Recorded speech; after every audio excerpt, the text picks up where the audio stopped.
Започнав со неколку букви, го напишав зборот Македонија. Интересно изгледаше, ама сакам да кажам дека типографијата е таква гранка што ве влече. Вие не можете да напишете 3 букви и да останете на тоа. Некако во подсвеста нешто ве тера да се запрашате како би изгледала уште една буква.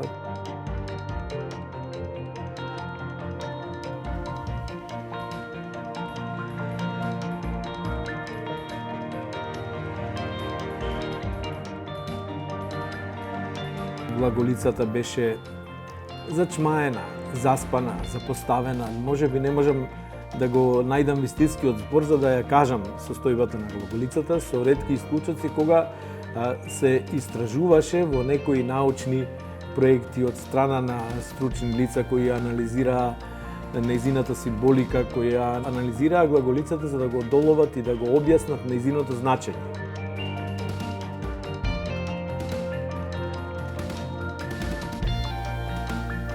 Доколку некој сака фонтот да го користи за комерцијален проект, кој на некој начин создава профит, мојот пристап е да за тоа ме побара, ме исконтактира, затоа што мојата интенција е, ако со фонтот се оствари некој профит, тие средства да ги наменам исклучиво за хуманитарни цели. Имаме многу случаи на социјалните мрежи кога млади луѓе бараат помош за лечење и така натаму.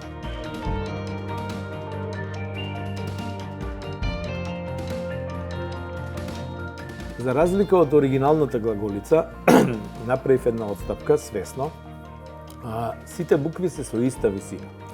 Во оригиналната глаголица некои букви се повисоки, некои се пониски, зависно од формите кои ги користат за конструкција.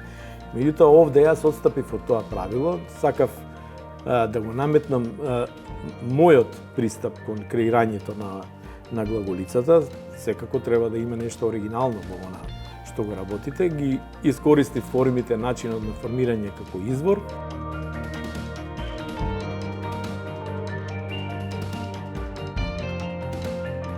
Материјалите што се достапни на интернет, има доста материјали на интернет за глаголицата, меѓутоа тие што се достапни не беа такви материјали какви што мене ми се потребни. Обично тие материјали се со некоја ниска резолуција, сликите се матни, не можете да добиете вистинска представа која ќе изголемите како се формирани напишани буквите, какви се аглите, какви се спојувањата на формите меѓу себе.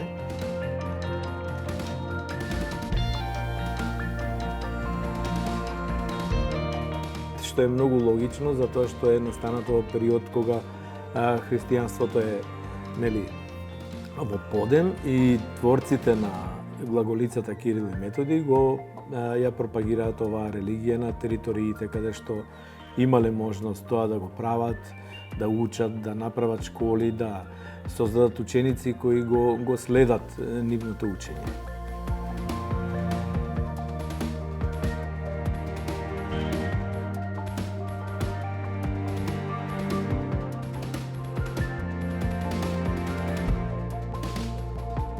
Еве, да кажам, внука ми Срна не знае да пишува, она има 2,5 години, али нешто црта, шкрта и во тие форми често можете да најдете инспирација која ќе иницира изработка на фонд.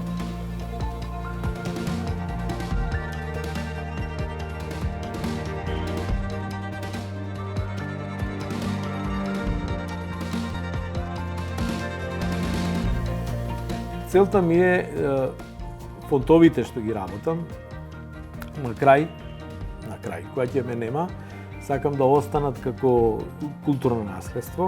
Се надам дека некоја институција ќе препознае во тоа нешто што вреди да се има, што вреди да се остави, што вреди да се чува, да се пропагира, да се подари на одредени места.